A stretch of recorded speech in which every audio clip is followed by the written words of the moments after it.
Have you ever wondered what happens after you dispose of your personal care products? This may include your medications or beauty products. Do you even know the correct way of disposing of these products? In this video, I'm going to discuss what happens to these personal care products after they are disposed of and what negative effects they may have on the environment. These products are referred to as PPCPs, which is an acronym for pharmaceuticals and personal care products. The term PPCP is defined by the EPA as any product used by individuals for personal health or cosmetic reasons, or used by agribusinesses to enhance the growth or health of livestock. They are often classified as pseudo-persistent because they are continually being added to the environment. Some common PPCPs include caffeine, which is often found in coffee and teas, carbamazepine, which is a mood-stabilizing drug mostly used to treat epilepsy and/or bipolar disorder, gemfibrozole, which is used to lower lipid levels. Ibuprofen is commonly used to treat pain, as most of us know. Naproxen, which is similar, is also used to treat pain or inflammation, but in this instance, it is caused by arthritis or other similar diseases. Sulfamethoxazole is used to treat infections such as urinary tract infections and bronchitis. Triclosan, which is an antibacterial agent found in many consumer products such as soaps and shampoo. And lastly, estrogen, which is a common hormone produced by the human body. There are plenty of ways PPCPs enter our environment. One of the major sources is wastewater effluents from sewage water treatment plants and large animal farms. This is due to the human body and animal body being unable to process the higher chemical concentrations in many pharmaceuticals and supplements. Percentages of these chemicals are then excreted from the body since they are not being used. In addition to the commonly known PPCPs, a large number of hormones are excreted naturally by humans and animals, which pose a risk to our environment and water sources.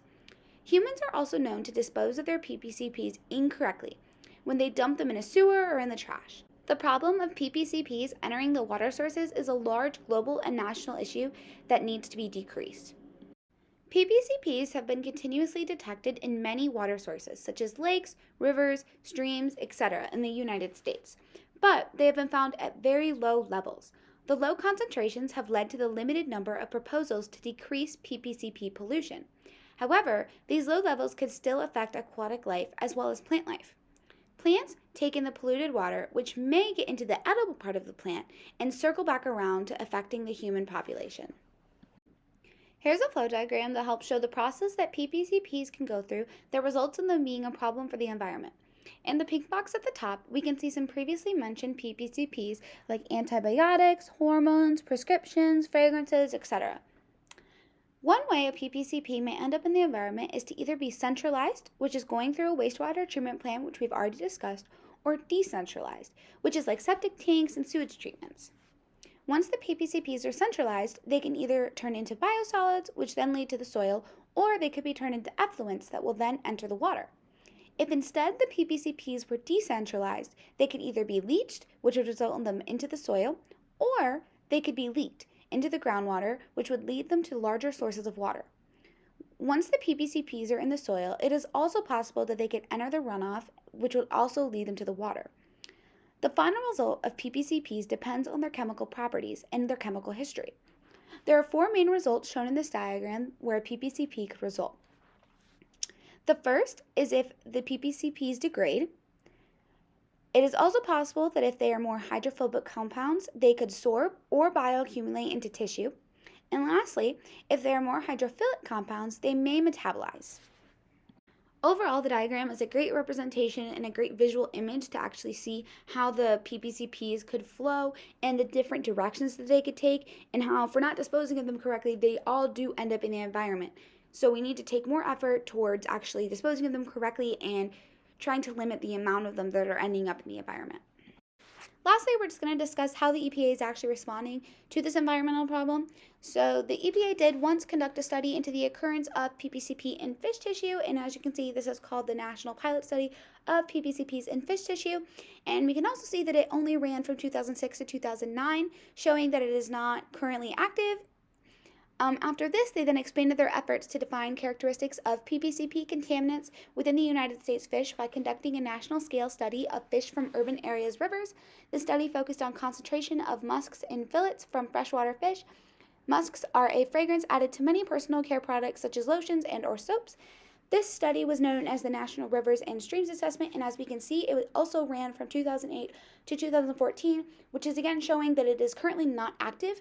As of today, this is all the EPA has had to offer the public on PPCPs, and it is apparent that they are not devoting all of their energy to this specific environmental problem. I believe that the limited research and the limited knowledge that we have on PPCPs is due to their low concentration in the environment and the fact that we don't technically know how they affect humans. This has led to scientists and other researchers not technically devoting a lot of their time and energy towards this specific problem because honestly, there are more dire environmental problems that we need to focus on. However, this may become a ginormous problem in the near future if it is not focused on soon. Lastly, these are just all of the sources that I used throughout my video. They provided a lot of helpful information, and if you guys are more curious on PPCPs and their harmful effects on the environment and how little the EPA is actually doing, I recommend checking some of them out. Overall, I think I should just leave you all my final notes that we should definitely try and put more effort towards decreasing PPCP pollution, and more people need to understand how to actually dispose of them correctly, and I feel like that's a vital part of why we're having such problems with them. So once we begin to actually inform the public of what is happening with PPCPs and how harmful they could be on the environment in the near future, that is when we may actually start to see a decrease in the amount of PPCPs we see in the environment. Thank you for listening. I hope you got some useful information out of this.